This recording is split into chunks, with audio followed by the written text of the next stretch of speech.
Welcome back, guys, to another episode of the HawksZone. Today, we're going to have Blake Murphy from the Redbird Reboot Podcast joining us to talk everything Cardinals. He's going to give us the outlook of this offseason for them, the outlook of the 2025 season, and the expectations this team is now carrying. How's Kyler Murray and Trey McBride and Marvin Harrison Jr. going to get that offense going?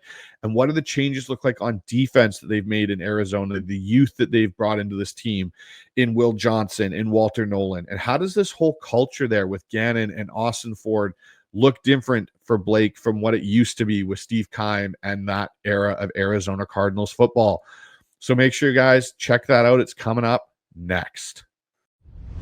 So y'all can sit here and ask me all the questions y'all want to. Don't you ever talk about me. Let's go. It's go time, baby. I'm just about that action, boss. You ready to go get it. You just like to do it. That's what it is. Defense trying to do that. Pass is caught back in. Can't chase it. What a catch! Jackson Smith and Are you kidding me? Baldwin. Oh my goodness, he caught it. This is the HawksZone Rundown with your hosts, Ryan and Bryce. Well, guys, like I promised prior to this, we've got Blake Murphy from the Redbird Reboot Podcast coming in to talk Arizona Cardinals today. We're going to do a breakdown of the Cardinals offseason with Blake here. And Blake, welcome to the HawksZone. Glad to have you on, and it was nice to get you to come on the show and be a part of this kind of preview. I'm looking forward to discussing Cardinals with you.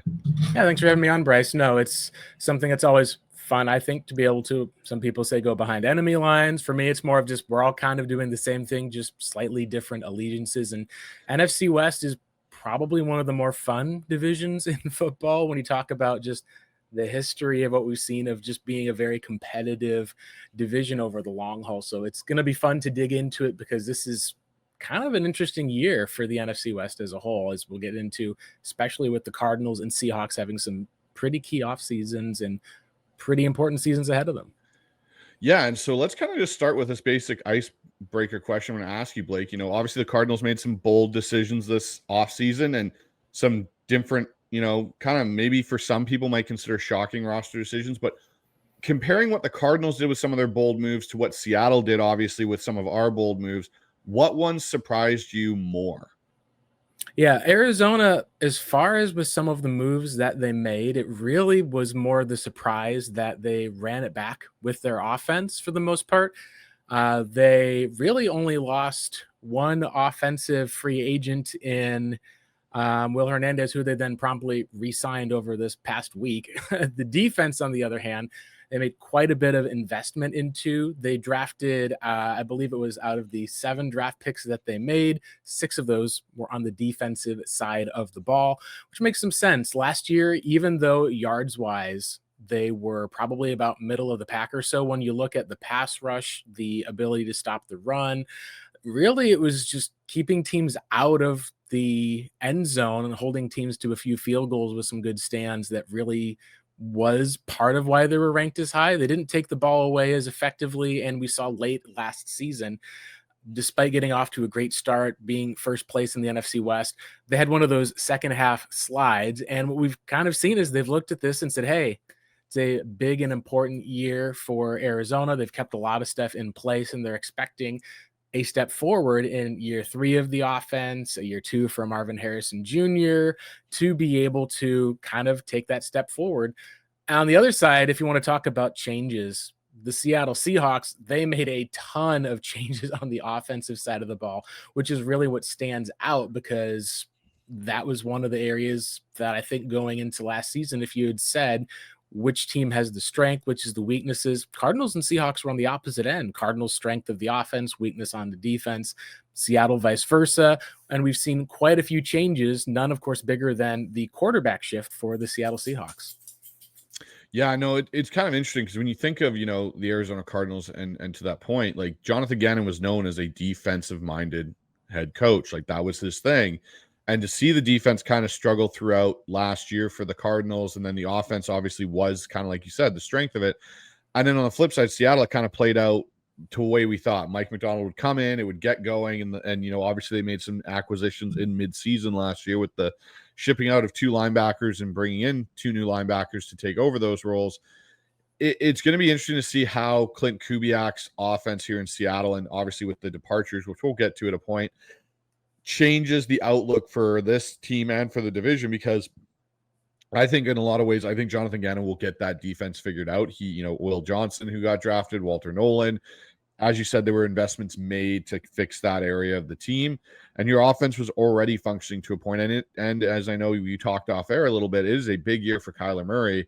So let's kind of get into that, and let's get into this like 2025 offseason for you guys. So what did you make of the key additions, that you guys had, Blake? You obviously brought in Calais Campbell, came back in return, which is kind of a vet deal. I don't know how many people would look at that as a big deal. I look at it as a vet presence, which, as we know, Calais has had quite the career. And then Walter Nolan and Will Johnson get picked up in the draft. What other moves did you like outside of that Arizona made? Yeah, going into the offseason, we knew that the Cardinals really wanted to address the defensive line. And part of the context behind that was they came off of a huge stretch with a longtime general manager in Steve Keim, who'd been around almost as long as John Schneider in Seattle. It's been since 2013.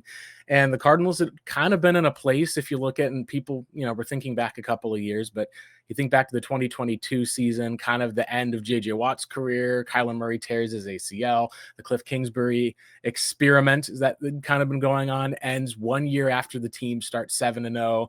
They get blown out in the playoffs and end up with the third worst record in the league. So the team kind of goes through an entire cultural reset as well as kind of a payment reset. Like, you paid your quarterback and did not see what was you're hoping for from what a quarterback gets paid, of kind of being able to take a step forward from the year before. And they kind of flushed out the roster. Had a lot of people looked at them and called them that they were tanking in 2023. They ended up at least finishing with the, I think, 4th overall pick in the NFL draft that season. But it was almost like they needed to take a lot of what had been going on, kind of flush it, and be able to bring in almost a brand new sort of culture to the team. What that kind of meant is that the team had to kind of start from scratch on the offensive side of the ball. They had a bunch of veterans who left or retired on the defensive side of the ball. So you kind of go from a team that has, investments in DeAndre Hopkins, traded a draft pick for Hollywood Brown, to no true wide receiver one, and Josh Dobbs having to start out there at quarterback. So what we really had seen over the last couple of years was that this was a multi-year rebuild for Arizona. And as a result, expectations were pretty low. So last year, what we saw was Arizona was able to come out and establish a new culture of, on the defensive side of the ball, they were not able to get to the quarterback very effectively with just rushing 4.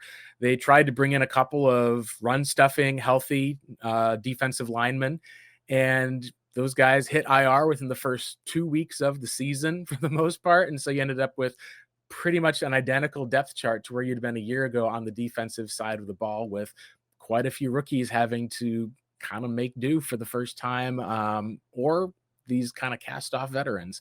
So really what this offseason kind of turned into, at least, was recognizing that the cultural aspect that the Cardinals brought that was successful was the run game. They finished top 6 with the run. They brought in a new offense for Kyler Murray, gone being the whole college spread, air raid sort of offense, and replacing it with kind of the, we've called Shanahan-esque. I think it's a little bit closer to maybe what they're running in Cleveland with Kevin Stefanski, who coached with Jonathan Gannon back with the Vikings. The heavy play action, runs from under center, 12, even Cardinals ran more 13 personnel, 3 tight ends in the field than any team in the league, trying to be able to put a shorter quarterback into these situations where you don't have to worry about him getting swallowed up behind the line, can get him out on the move, use some of those legs.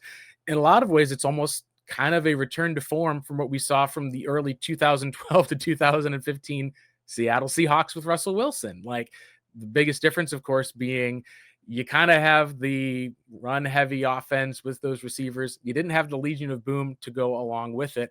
And that really has kind of kept Arizona from being able to take over the division the last few years.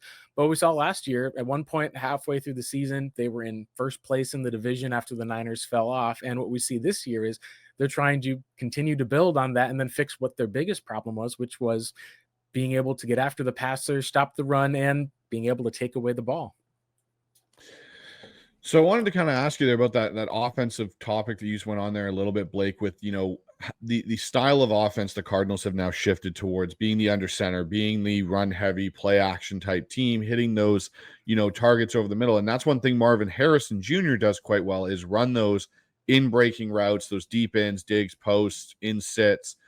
But I was going to say, the one thing I have a question about is that a strength of Kyler's game? Because we know with Kyler in the air raid and Cliff Kingsbury, they like to have things spread out so Kyler could throw outside the numbers. And as a Seahawks fan and Russell Wilson, that was one thing that drove us nuts here for years, was they never attacked the middle of the field. They never attacked anywhere in the hashes. And, we had DK Metcalf and all these guys, but when teams knew that we could only really throw it outside the numbers with Russ, they went to that too high shell and took it away. How do you think that's going to work for the Cardinals now, going to that style of offense in year 2 of it for Kyler, for him and Marvin Harrison, who seemed to be a little bit not necessarily on the same page last year in a few instances? And I know you guys have Trey McBride there as a tight end who's turned into quite a receiving option as well. Who else is going to step up in that receiving core, that pass catching arsenal, to help take some of that pressure off, say, McBride and Marvin Harrison Jr.? Yeah, that's honestly a great question. What we've really seen from Arizona is that they didn't go out and necessarily address the wide receiver 2 spot like many people had wondered if they would. What we have seen is that they really have 2 great weapons in Marvin Harrison Jr., who we can talk a little bit more about what we've seen or what some of the evolution that's expected has been, and also part of what didn't work last year. But like when you're talking about over the middle, being able to have a lot of those plays, the biggest thing, at least that's been an advantage for Arizona, has ultimately been getting Trey McBride into the kind of true multifunctional tight end role. It's not a Brock Bowers or going back to even the Seattle days of Jimmy Graham being kind of a truly big slot receiver who lines up at a tight end. McBride's one of the better blockers as far as when it comes to is very willing. And that's part of what allows him to be able to get some open, is that having that dual threat. We've seen that for years with the George Kittle in Seahawks. I think she rivaled the Niners. But really, a lot of it also came down to the Cardinals getting multifaceted in how they use running backs in their pass game.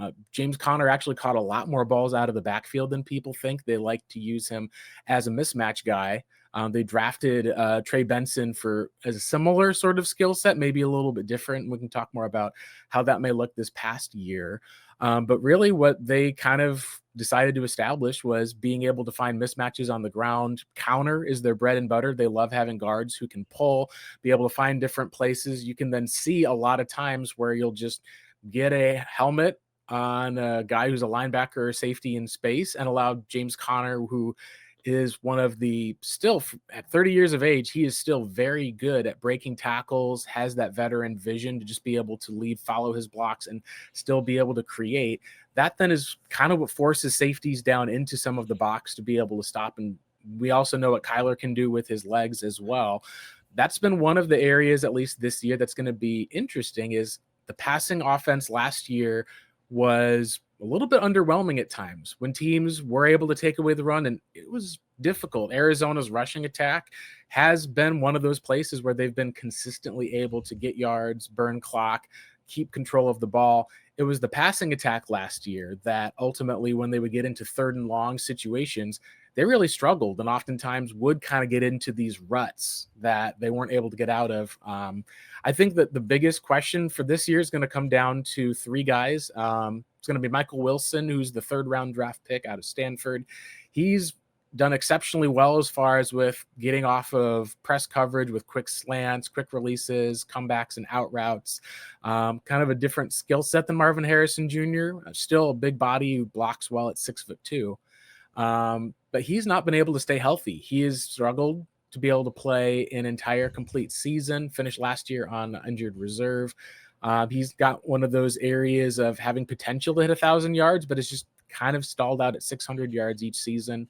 You have Zay Jones, who's showed up and looks to be kind of the guy in camp. Similar size, probably is going to be one of those guys they'll rely on a bit more.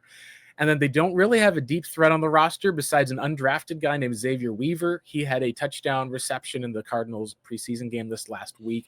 Probably the one guy who's got that 4.3 speed, who may be able to have the ability to get open deep, because what we've talked about with Arizona was last year, the passing attack was kind of limited if you took away Trey McBride and forced teams into or force the Cardinals, I should say, into some of these low percentage, difficult, sort of 50-50 balls for Marvin Harrison Jr., you didn't really have any other options, and a lot of teams could just keep everything short, force Arizona to have to be able to make plays, and then focus on stopping the run. And where that really showed up ultimately was against the Seattle Seahawks with that strong defensive line. We had a couple of turnovers that Kyler Murray made in each of those Seahawks games that were close games ultimately. And those were kind of the turning points in the game, where some of those decision-making of forcing the ball, because there was not really the opportunity for their offense to find some of those different matchup issues to be able to go and just put points on the board against a tough Seattle front. So the last question I'll ask you about this offseason part here, Blake, is now you've seen kind of a couple now seasons of Gannon and Austin Ford, trying to transform this team's culture. How different is it compared to the previous regimes that you had there, even going back as far as Keim and Arians to then Keim and Cliff Kingsbury? And I know there was the 1 year in between there of Wilkes, but that didn't exactly, I think, garner much interest. But how different is it now with these two compared to what you guys have experienced prior in Arizona? Yeah, I think if we're going to look at the biggest difference, a lot of it comes down to the Keim Arians era. What really defined a lot of that was it was all led by veteran players. Like, that was one of the things we talk about. Calais Campbell coming back into the fold. He was one of the guys that was a stalwart. Larry Fitzgerald obviously is a guy who had just been around for forever, so you didn't even have to worry about finding a second receiver in the draft or anything like that. Really what happened was that there was enough struggles in finding high draft picks who could get on the field, could perform, and then you would have veterans and struggle to replace them with some of those draft picks. Like Cardinals would go and find a player like a Chandler Jones, and you never would see them capitalize on it because you get the veteran player, he plays well, you try to draft a replacement and it doesn't work, or you just simply don't address it. What we've seen with the new regime is that they have a commitment to drafting, developing, and playing a lot of young players. The Cardinals, I believe, last year had at one point from trade backs, 4 third-round picks that they had. And we're like, all right, in the old Cardinals area, we probably would have talked about how one of those third-round picks maybe would hit. This year, we've got about 3 of them who've been kind of playing in a starting type of role, and this year expected to kind of make an impact. There's also been some younger players that we've been able to see at least who have kind of developed a bit more, and that's not even touching on this year's draft class in Arizona, where we've seen, at least in the preseason, looks like that they've been able to kind of find a huge discount on a Will Johnson that go along with a lot of other cornerbacks they've drafted. Walter Nolan is injured right now, so it's probably not going to be until mid-season at least that we'll start to see any sort of an impact there. But they've been able to get a guy in Garrett Williams, who was a top nickel corner last year that they were able to find in the 3rd round, gets out there and plays. 4th round safety is able to play. They've got 5th round picks that are going to be making actual snaps on the team this upcoming season. That's been the biggest kind of culture shift, has been in the evaluation process, as well as actually being able to have like a plan.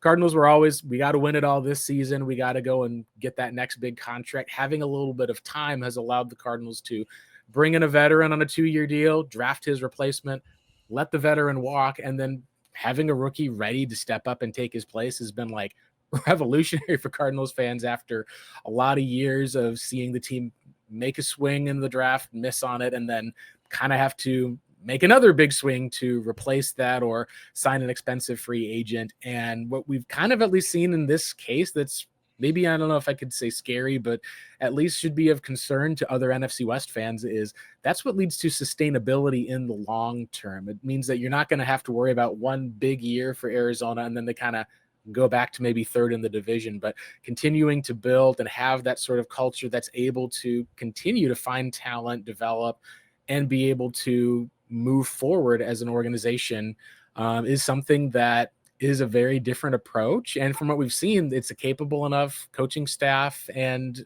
talent development staff that it seems like they're trying to make that come to fruition, although it is going to see if it pays off for sure or not with this season.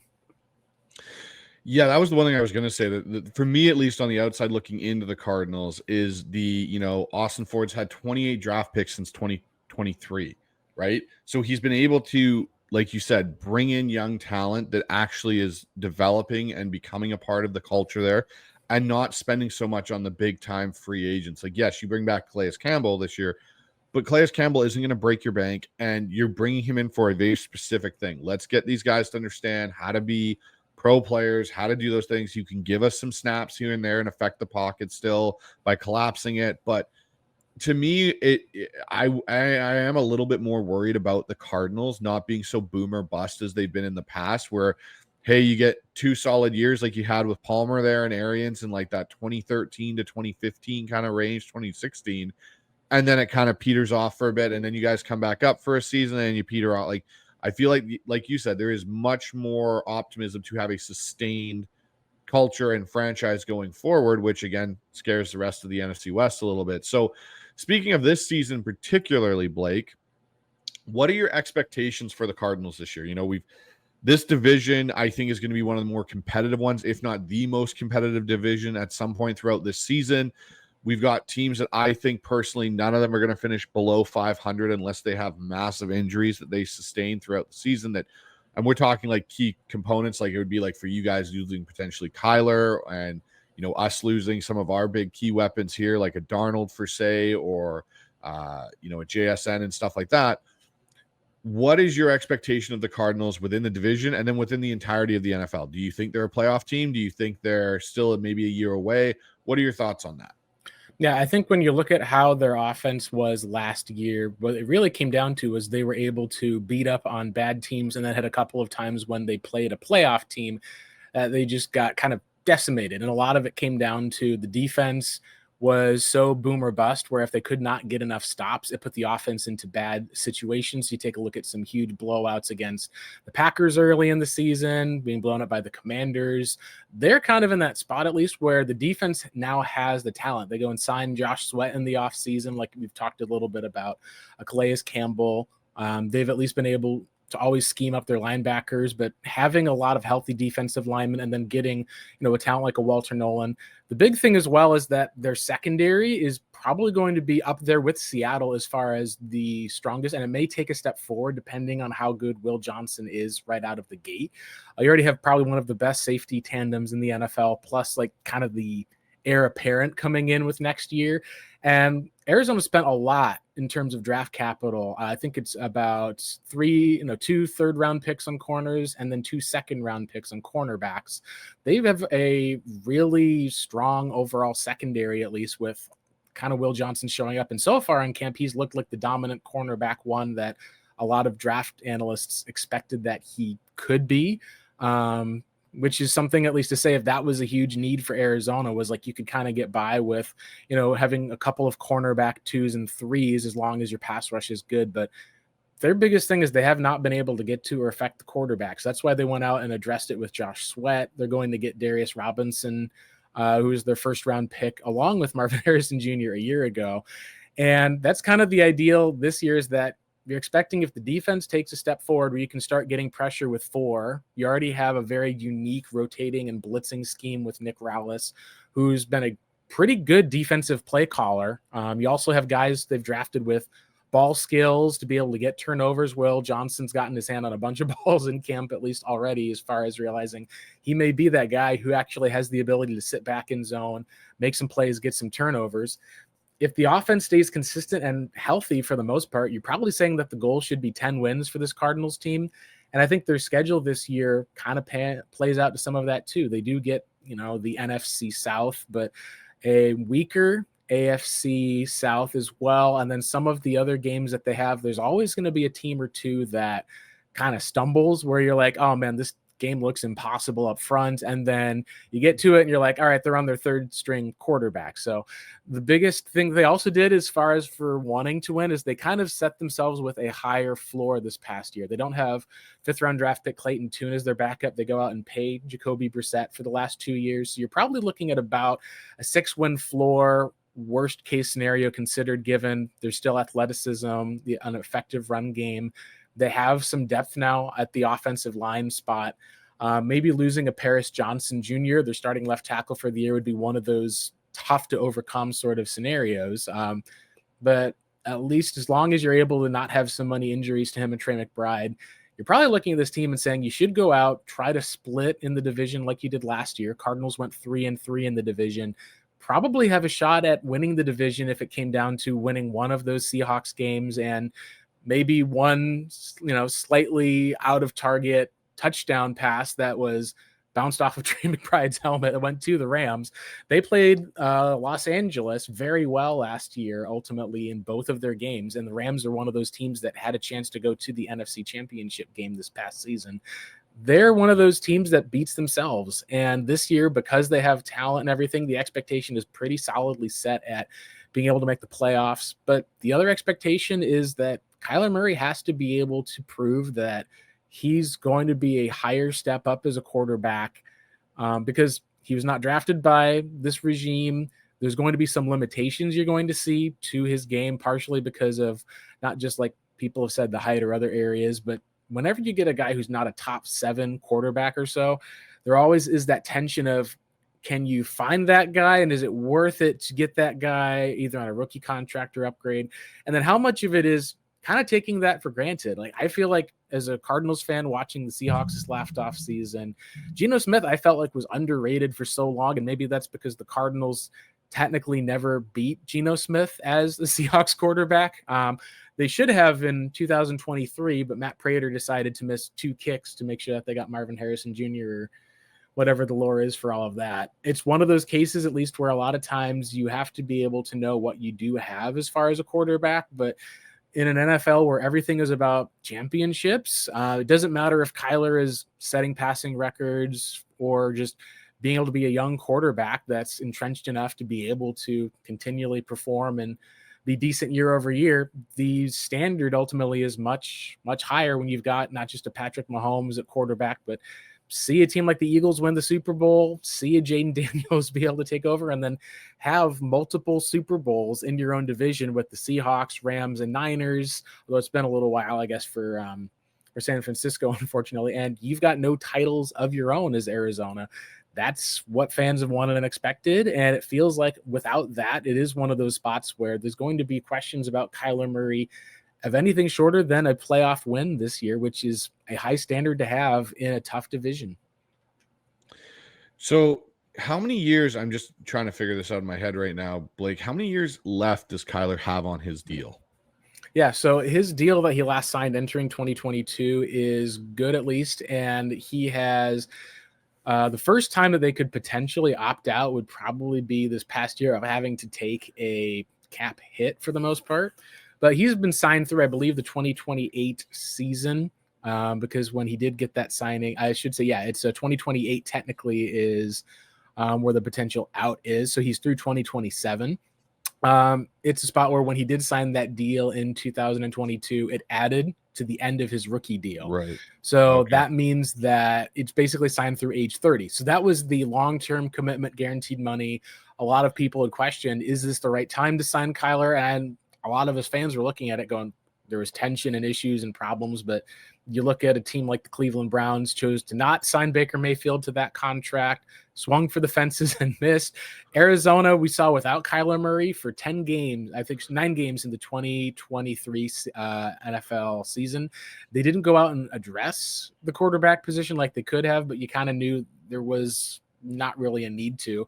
They won 1 game in that time span. It was more the Cowboys going 0 for, I think it was 1 for 6 in the red zone in that game and getting surprised by a Cardinals team that they really did not expect much from. Other than that, Arizona was possibly one of the worst teams in the league after the Carolina Panthers. It does show how important ultimately having above average quarterback play is going to be for sustainable success because Cardinals have kind of gone as Kyler has gone the past couple of years. They've built up a team that now hopefully is less reliant on him. But at the same point, this is going to be the year. They didn't address offense, go out and get him a wide receiver too. They didn't go out and, find a dominant offensive lineman. They kind of were said, all right, kid, you've got enough pieces in place. We're trusting you to elevate some of this offense. And maybe if things go well, there's always a wide receiver you could get via trade before the trade deadline. But this is a place where Arizona's in a unique spot. Some people said it's a terrible spot to be in. If you're in a quarterback purgatory where Kyler is not good enough to win a playoff game unless things around are perfect, that's a tough spot to be in. At the same point, you're also in a place where teams are desperate for quarterback play. Someone would probably give up at least a nice little haul. You could then see, could you reload in a year or two, bring in a rookie, get someone at least who's in a new spot.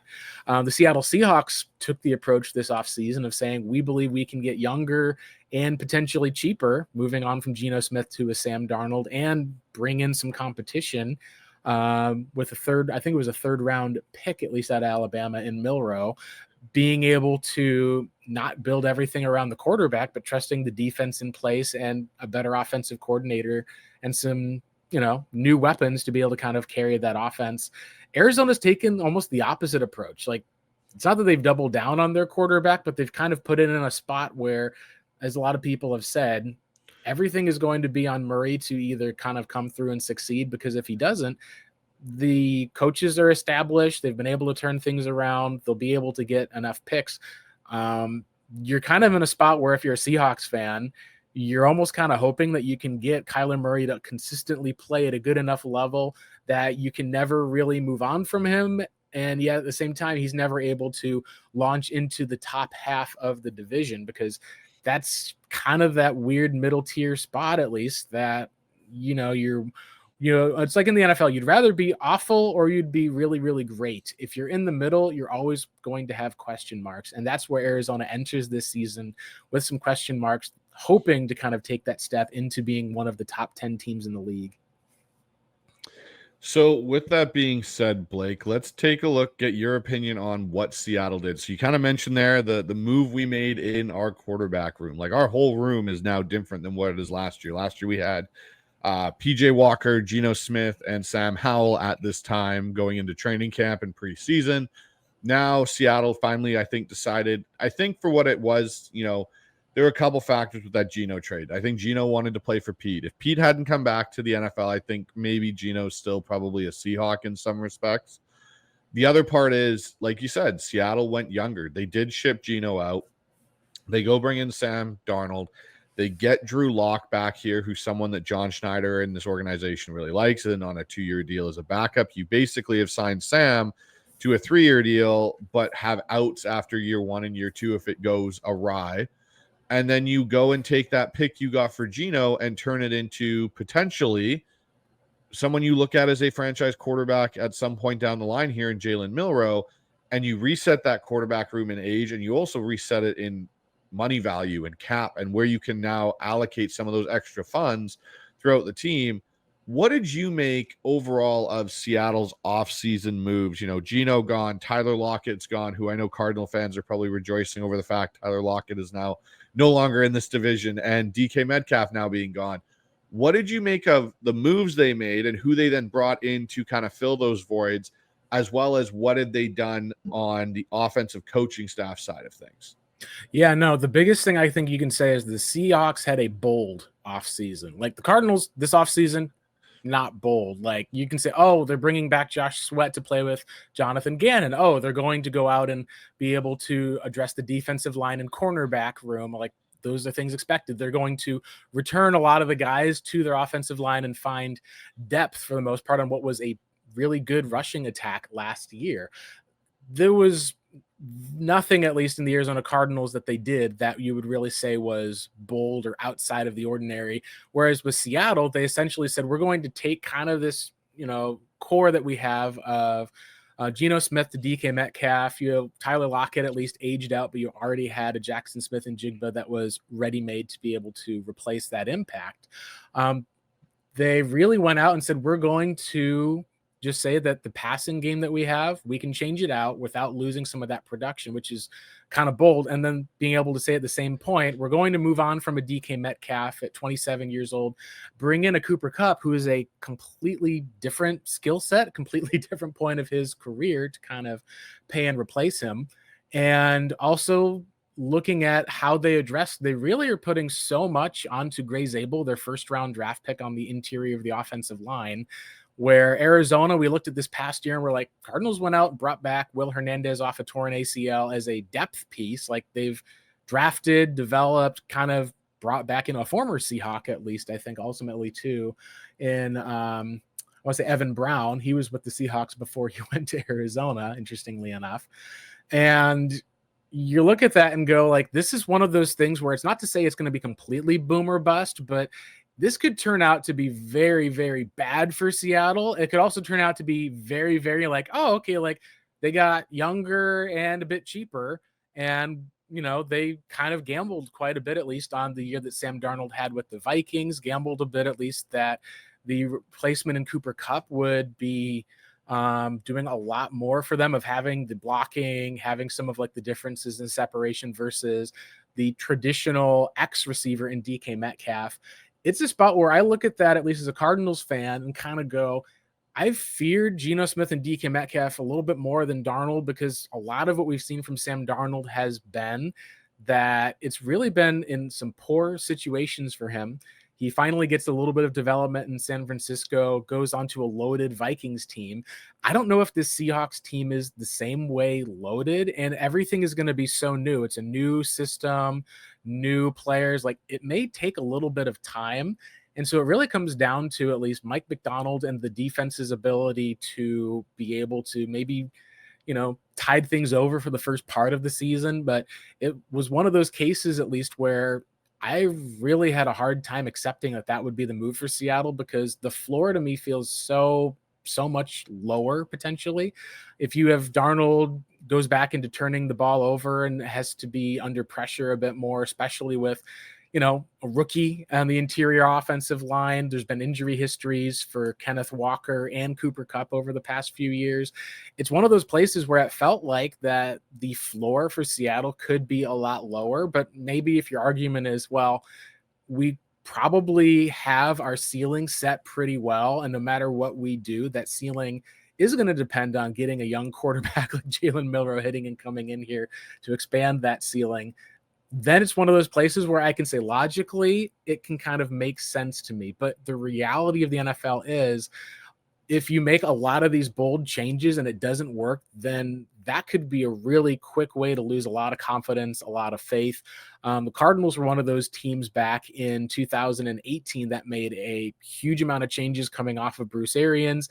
They swung and they missed on a whole bunch of them. Now, I think I have a lot more confidence in John Schneider and Mike Macdonald, obviously, but it was one of those places where it felt like, to me, like it was risky enough that it's really hard to look at the Seahawks and be able to say that this team is going to be, I think, at least as far as it goes with the known quantity, if all things go according to plan, it's easier for me to see them trending to the bottom of the division than the top. It's not like you can ever guarantee it for the most part, but it's a tough division. There's tons of changes that are happening. If they don't get off to a fast start, end up with maybe like, a 9-8 win sort of season because of that, even if they come on strong late, it's going to be questioned a whole lot because of, could you have gotten further and been the playoff division winner if you just paid some of the different guys that were there? Could you have worked it out with a Geno Smith? There's all sorts of areas of change that pop up, at least. And what we've seen a lot of times is there's teams that can go through those changes and make it work. There's other times teams end up, hey, look, you got a top 3 draft pick this next year and you're taking a quarterback because things did not work out the way you expected. And I honestly do not know which way Seattle's going to go. And that makes their team super intriguing to me this year. Yeah, for me, when I looked at Seattle and the moves that they made, moving off of Geno, moving off of DK, Tyler, I figured last year was going to be his last year just due to age and contract. The DK move, to me, I was very much on board with, just due to DK, as after finding out, wanted out of Seattle years before that too. I also looked at DK for the receiver he is physically. Like, he is a Greek god the way he is constructed, but he never played like that in some respects. Like, when we're talking about 50-50 balls and going and getting the ball, like, it was never his strong suit of his game, and he ran a limited route tree that he was really effective with, but anything else, it was kind of hit or miss. I looked at JSN as he grew up last year in the offense. You could see JSN became the number 1 receiver because he may not have the burner speed of DK and maybe the physical ability to impose himself sometimes as DK did, but he could get open and create separation just by the way he runs route. He's such a smart route runner. He understands where he needs to be. So that made sense to me. And you saved a boatload of money, and you got, a draft pick that eventually turned into Nick Emenwari, which I'm okay with on the other end for another toy from Mike McDonald on defense. The Geno Smith to Sam Darnold trade off, I guess you'd call it. I don't think it's as volatile as some people think. And the reason I say that is if you look at Geno's 3 years worth of work, and I agree, Geno was underrated to an extent, but Geno last year, I'll go into last year's system with Ryan Grubb, and that the Rams game that we had in Seattle, he cost us that game with 2 vital red zone interceptions. And that inevitably, I think, cost us the division is that game. And then when you look at, the game against the Vikings, Geno played really well, but then there were some moments again where he just kind of, you had to live with the good and the bad. And I don't think you have such a drastic difference with Sam Darnold. You're going to have to live with the good and the bad with Sam as well. I went back and watched a lot of the last 2 games of the season that everyone wants to rip Sam Darnold for, the Detroit game and the playoff game versus the Rams. And the one thing that stood out to me in the playoff game versus the Rams extensively was Kevin O'Connell got so outcoached. It was ridiculous, because you look at the concepts, and the Rams didn't run anything really that difficult for a quarterback to deal with. They ran a lot of cover one, and the concepts that O'Connell was calling was horrible. Like, Sam would drop, and you have to see it from the all-22. You can't really see it from the TV version, but he'd drop back and nobody was open. Jefferson wasn't open. Addison wasn't open, because they were just covered up in this man coverage. And so instead of throwing interceptions, Sam took a bunch of sacks. They lost the game. I put that on more on the coaching and the O-line. And so that's where I'm going to be interested. To your point, they are putting a lot on Gray Zabel to be a success as a first-round rookie guard.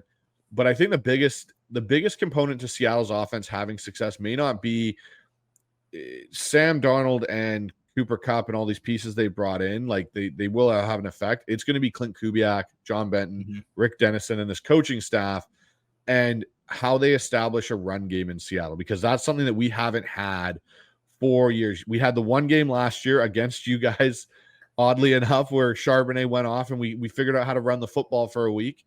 But that's a lot of teams figured it out late against Arizona. Arizona was very funny in 2023. It's like, all right, we've got no defensive linemen that are out there whatsoever. We've got, I think, like Roy Lopez, a free agent. You've got a 6th round draft pick, and Dante Stills was out there. They signed a couple of guys to take on and be the defensive linemen. They draft Darius Robinson. They all get hurt. So it's still the same, the same 6th round draft pick, the same veteran free agent. So it's like, that was part of where Arizona's downfall was last year. The team probably has a shot at playing for the division. They go up against the Carolina Panthers and get outrun for 250 yards.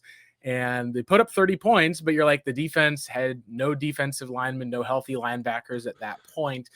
It was the same sort of thing like when we played the Seahawks. It's like, wow, we found this run game against Arizona. As Arizona fans were like, yes, everyone seems to kind of have their get-right game running the ball against us. So it really came down to, can we outrun your team to be able to win the game late? And we saw with the Seahawks, against that defensive line, was not something we were able to do. It's interesting, like you said, with Darnold as well, because he had a fantastic season last year. But when it came to the playoffs, we have seen some of this with Kevin O'Connell before. The Vikings team that went 13-3 with Kirk Cousins go to the playoffs, lose to Daniel Jones and the New York Giants, which is probably one of, looking back in hindsight now, one of the funniest playoff outcomes in NFL history now, maybe, from what we've seen. But it's a spot as far as with questioning, like with where it comes to with pocket presence. We saw that Sam Darnold, when they lost their left tackle Christian Darrisaw for the year, they got a replacement, but the offense really did take a huge step back. We saw with a lot of what Geno Smith did of managing the pocket, being able to hold on to the football. The biggest thing I think I was concerned about with Darnold, at least, was that even though the interceptions were not there like had been in previous years, there still was some times that there were some fumbles that we saw took place. At least, like, they had the same number of interceptions. Sam just had a lot more productive year as far as touchdowns. Passing was about the same.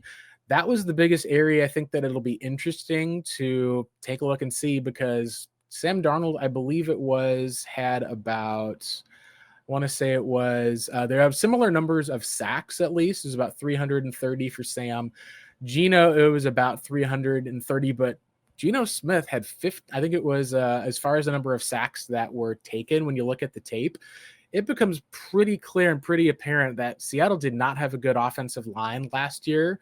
Geno actually, I think, helped quite a bit, but like you said, there was enough even within their play between the two of those that I think when you watch some of the film, like you said, you're saying if the coaching staff is really the cause of all of that puts Sam into a good position, then that's a gamble that I think is worth taking. My concern is that if you look at a lot of the other, what we've seen and trended with their careers for the most part of the previous seasons, if Sam kind of goes back to where he was for 2023, 2022, and Geno stays maybe for only another year or two at where he was 2022, 2023, then that does feel like that could be a downgrade. And that's the one thing I think you never want to have when you're a team, is to go out there, make a big swing, and then strike out, because then you're kind of having to retool, go back, and then you kind of almost have to have a redo year just to kind of get back to the spot for where you were. So that's very much going to be interesting to see how that plays out this next year, because like we said,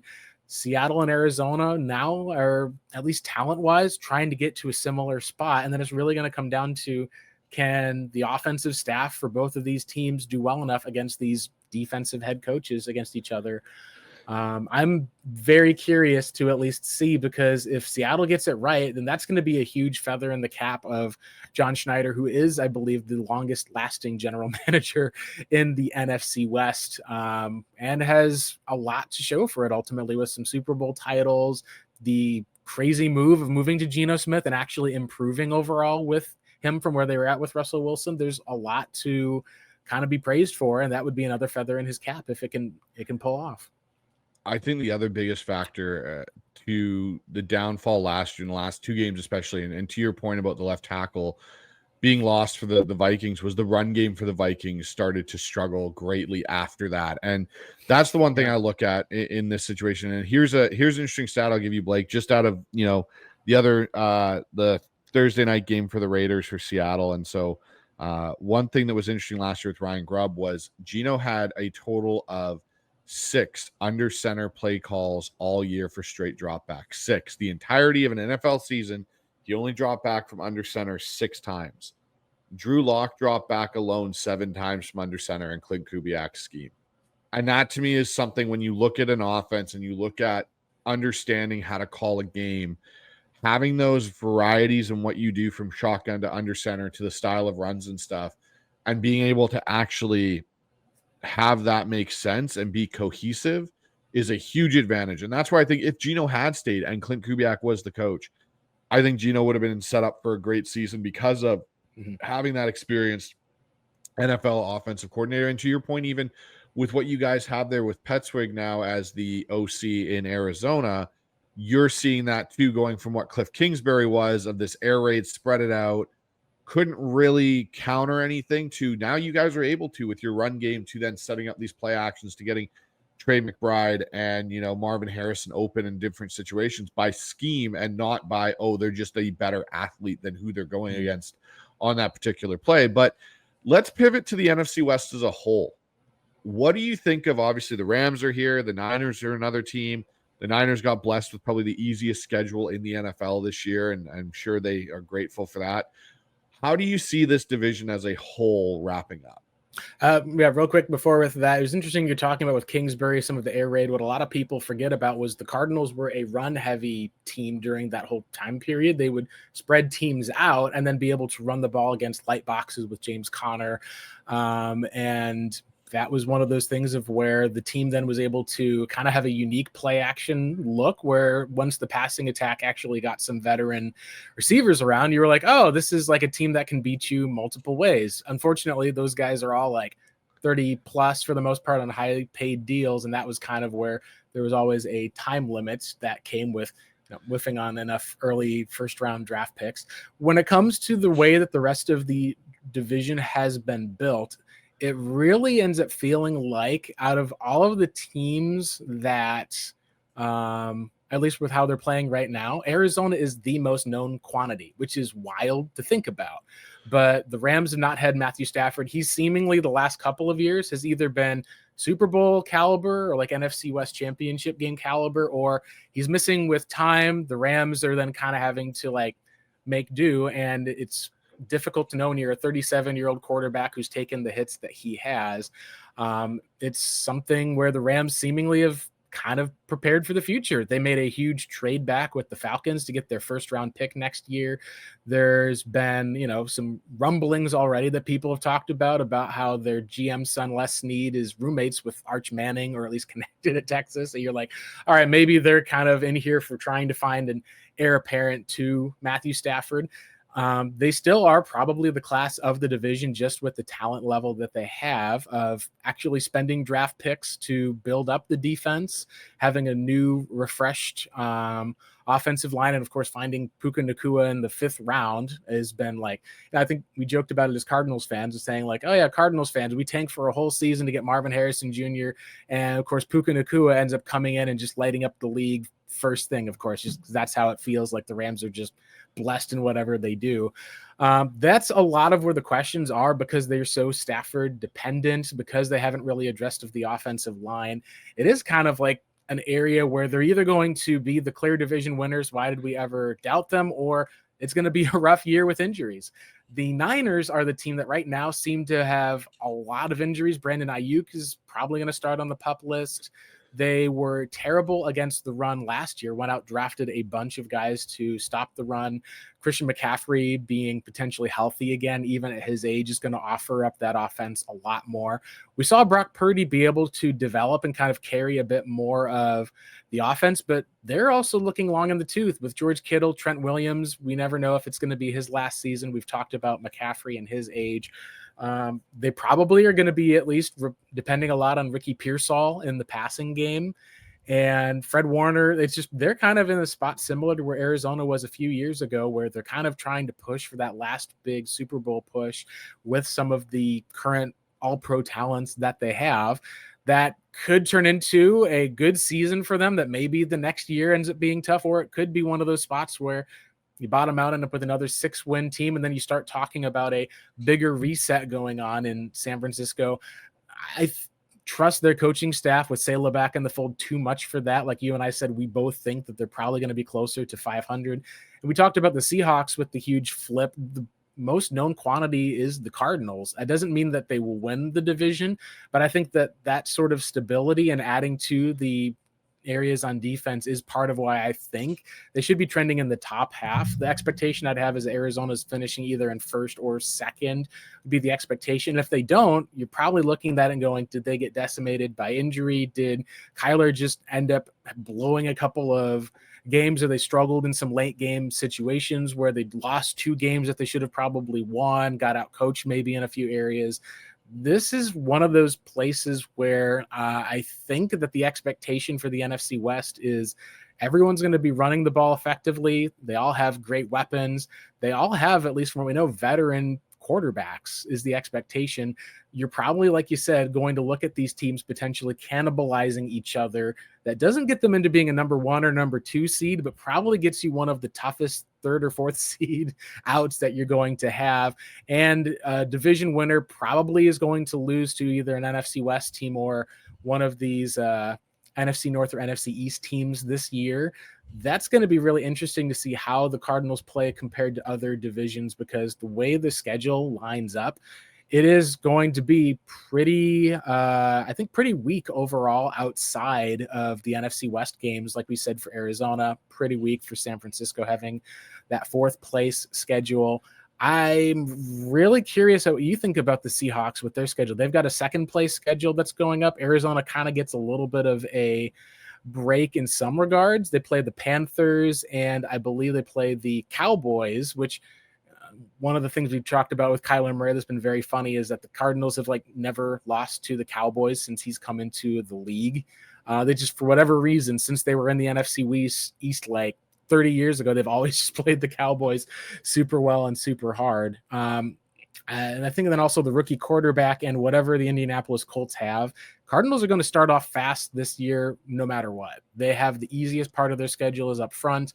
The tough part of their schedule is at the back end, and that is where Kyler Murray has tended to struggle as well. How they play against the Texans, the Falcons before finishing against the Bengals and Rams may determine, his future in Arizona, and that is a high pressure situation, and it's kind of one of those pressure makes diamond scenarios. It's year 7 for Kyler Murray. He has struggled in other times in high pressure situations, and if he crumbles one more time, that may be what causes Arizona to look at a reset at the position similar to what the Seahawks did this last offseason.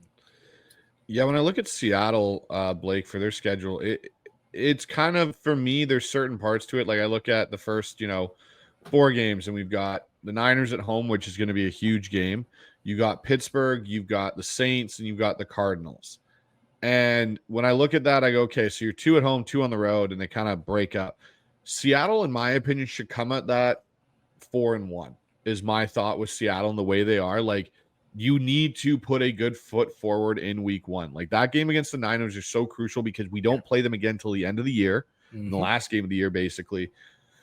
It's going to be interesting. I think the game against Pittsburgh will be interesting because you're going to Pittsburgh. It's not at home, so you're traveling to Pittsburgh, and it's going to be an early start as it is usually in Pittsburgh and not a night game. Then you're going to New Orleans, who I think, who knows what you're going to get with the Saints. It's probably not going to be good. Cardinals are opening up against New Orleans on the road, and most Cardinals fans are looking at that going, all right, it's going to be a Spencer Rattler, a Tyler Schuff against this new look defense, and it's one of those spots where, like you said, you're probably going to count that as a win automatically just for where your team is expected to be for now. And then we come to you guys, and we're playing you guys Thursday night, which was never a good place for us to play night games in Arizona. We have very bad luck in that stadium when it turns darker and darker throughout the day because it seems to always be a problem for us. And then we have Tampa Bay and Jacksonville right back going, home and then away. We play Houston, and then we get a bye. And we come out of the bye. The bye stretch coming out, I think, is where it's going to get really interesting for Seattle because you've got the Commanders. We play you guys at home. We play the Rams in L.A. Then we have Tennessee, which, again, that's a long trip from the West Coast to Tennessee. And so who knows what they're going to look like with Cam Ward. And then we're home to the Vikings. Then we're back to Atlanta. Then we're home for 2 with the Colts and Rams. And then we go on the road to finish the year twice with the Panthers and the Niners. So Seattle does a lot of jumping. And so it's really going to be key for Seattle, in my opinion, to win those winnable games and not slip up against a bad opponent. Win those winnable games because there's going to be a game somewhere in there that is going to, the ball's going to bounce the wrong way. It's going to go in a direction we don't want it to. And we're going to lose to somebody we probably shouldn't.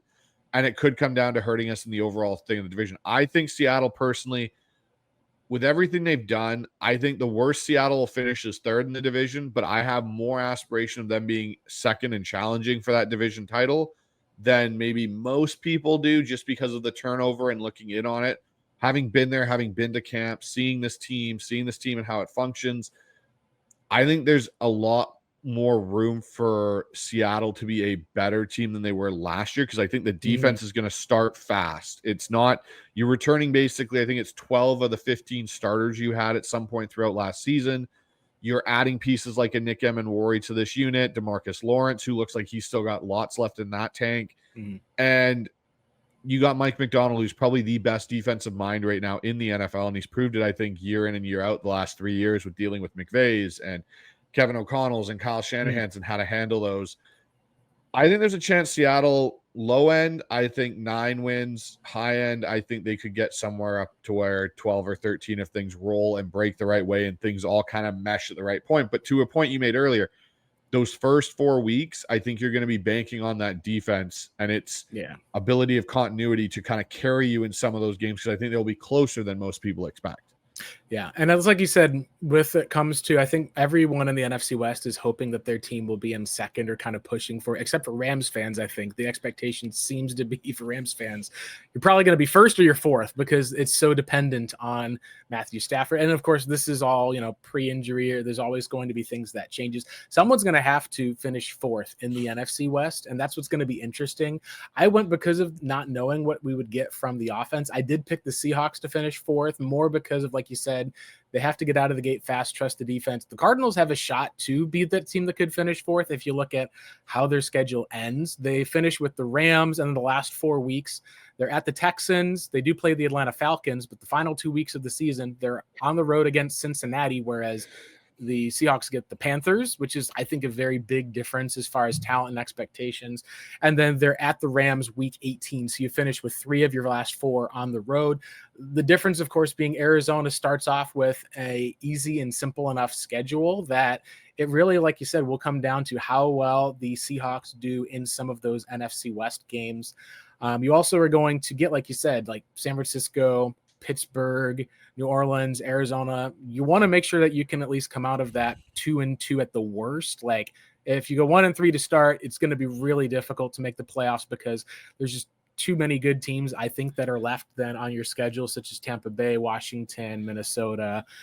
There's also, I think, on the back end, there's going to be some easier games. Like we'll see what we get from the Falcons. The Colts seem to at least be one of those teams that's probably hoping for a new quarterback already. But you finish up with Los Angeles and San Francisco. The Cardinals will be done against Seattle by week 10.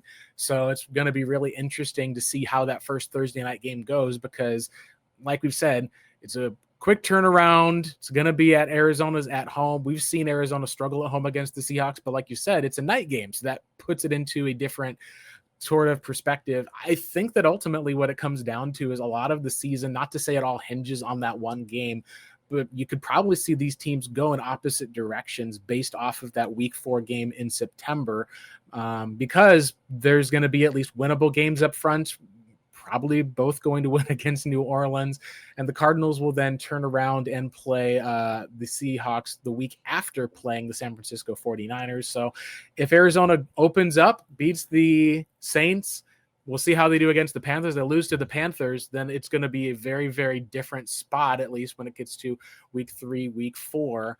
They do at least have a little bit of 1 week against a weak team, 1 week off, but that opening stretch is one of the interesting cases for Arizona and for the Seahawks because, like we said, Arizona needs those wins early in the season because of how their schedule finishes late. Seattle probably needs to get some of those games out of the way because you're going to have an interesting set of road trips back and forth up until your bye week, and then Washington, Arizona, Los Angeles is kind of your season right there if you're a Seahawks fan, right in the middle. To see how that goes. I'm very, very curious at least to see how Arizona's offense does. They did not do well against Mike McDaniel's offense last year. The defense was able to kind of hold and do what their job was, but without generating takeaways, with Arizona giving the ball away twice, that really ended up being a defining factor, was that no one was able to make a play on offense against Seattle, but no one on defense was able to likewise make a play despite the defense holding Seattle and their offense back. Like we said, wasn't a good offensive year for Seattle. They just needed to do a little bit more, and same with the Seahawks, a little bit more. Maybe we're talking about one of these teams as a division winner instead of finishing second or third and outside of the playoffs. Totally agree with you on basically everything you had to finish that off with, Blake. And so, Blake, I really want to say thank you for coming on the show today. Let my listeners know where they can find more of your show, your content, and everything else you got going on. Hey, you can find that at Blake Murphy 7. I know it's not easy for Seahawks fans to follow Cardinals fans. I try to follow like beat writers of other teams to see what they're saying as best as possible. There's also the Redbird Reboot Podcast where you can find the content we go through film analysis as well, taking a look at the rest of the NFC West and division, at least for each of those things. And we'll be doing our final 53-man prediction this week. Excuse me. If you are looking to see who could be like a late dynasty stash or look at expectations, I think how Marvin Harrison Jr. is going to play this year. That's all stuff that we'll talk about and discuss there for any of your listeners or viewers. And we'll probably chat at least at some point as we get closer to these Arizona and Seattle showdowns as well. Yeah, no, definitely looking forward to catching up on all your stuff you got going over there, Blake. And yeah, thanks again. And for everyone on our side here, make sure you follow, subscribe, do all those fun things here. But Blake, I just want to say thanks again, man, for your time, and definitely look forward to having you back before one of those Seahawks and Cardinals matchups this season. Yeah, thank you, Bryce, and thank you, HawksZone. Appreciate being on. All right, man.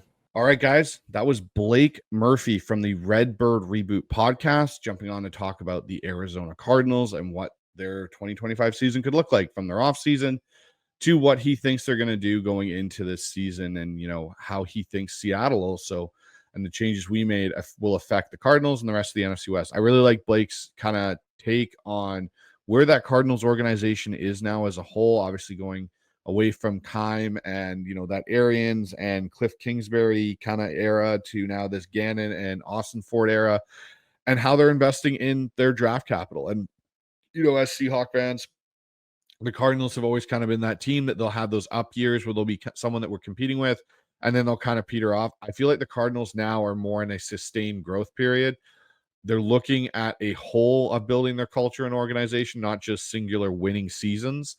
And so I think they may pose more of a threat than some people initially think that the Cardinals will this year. And he made one really good point. I'll give Blake credit. The continuity of the Cardinals team, a lot of the guys coming back and not a lot of change, does give them, I think, some advantages. They haven't had a massive overhaul. They're not going through a bunch of injuries like the Niners or the Rams and the massive overhaul we took on offense this year. There's a lot of changes to a lot of the other three NFC West teams that I think are going to, you know, maybe early on in the season that might help the Cardinals get out to a faster start potentially than the other teams. But, you know, we'll have to see. But that's it for this show, guys. And you know what? It's our last in this NFC West interdivisional breakdown. So make sure you guys go over and follow Jason Aponte, Blake Grisak over there for the Rams. Jason's with the 49ers. And obviously, Blake Murphy is with the Arizona Cardinals and the Redbird Reboot Podcast. So make sure you guys go follow their stuff.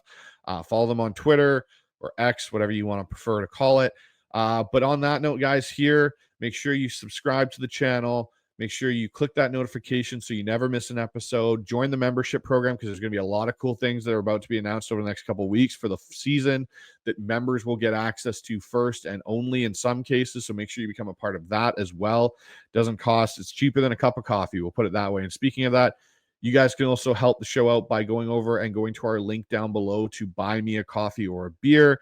Really helps us, you know, keep this show where it's going and on the trajectory it's going on. And you can also find our stuff over at Field Goals. Our articles will be up there.